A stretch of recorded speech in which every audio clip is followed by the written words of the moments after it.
ফিলিস্তিনের অবরুদ্ধ গাজা উপত্যকায় গত ৬০ দিন ধরে অবরোধ আরোপ করে রেখেছে দখলদার ইসরায়েল। এ সময়ে গাজার কোনো খাবার, জ্বালানি, ওষুধ প্রবেশ করতে দেয়নি দখলদাররা। অবরোধের কারণে গাজার মানুষ এখন টিনজাত শাকসবজি, ভাত, পাস্তা ও মসুর ডাল খেয়ে বেঁচে আছেন।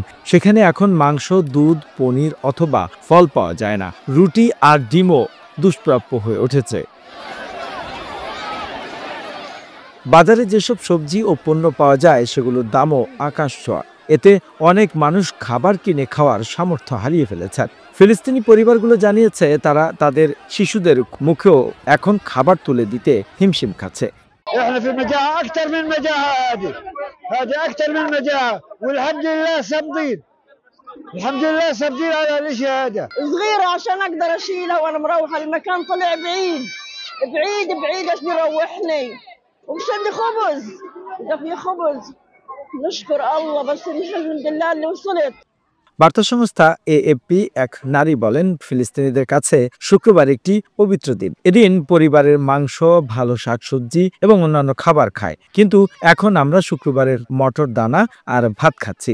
আমরাও এই যুদ্ধের আগে জীবনে কখনো টিনজাত সবজি খাইনি। এই যুদ্ধ আমাদের জীবনকে ধ্বংস করে দিয়েছে। তবে তার শঙ্কা হলো, দখলদার ইসরায়েল যেহেতু এখনো অবরোধ আরোপ করে রেখেছে, তাই কয়েকদিন পর গাজায় খাদ্য সংকট দেখা দিতে পারে। তিনি আক্ষেপ করে বলেন, খাবারের অভাবে কয়েকদিন পর হয়তো আমরা বালু খাবো। بدنا شاش اول ما بدنا لحوم بدنا سمك بصيروا الاولاد يصرخوا علينا يقولوا بنقول لهم ان شاء الله بفتح المعبر وبنجيب।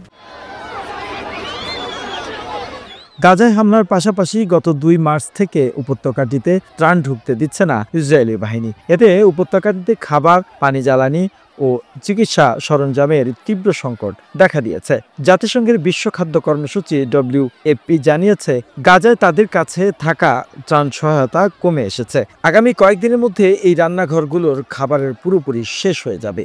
Despite the challenges, we're continuing to try to operate where we can, to do what we can do, to provide for people to meet their needs. But we have less and less and less supplies and less capacity to be able to meet the growing needs that are intensifying across Gaza.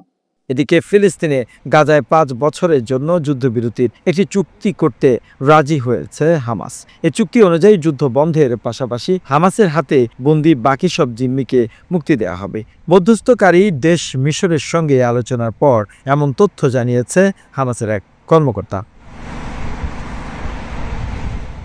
The news Bangladesh, desk report.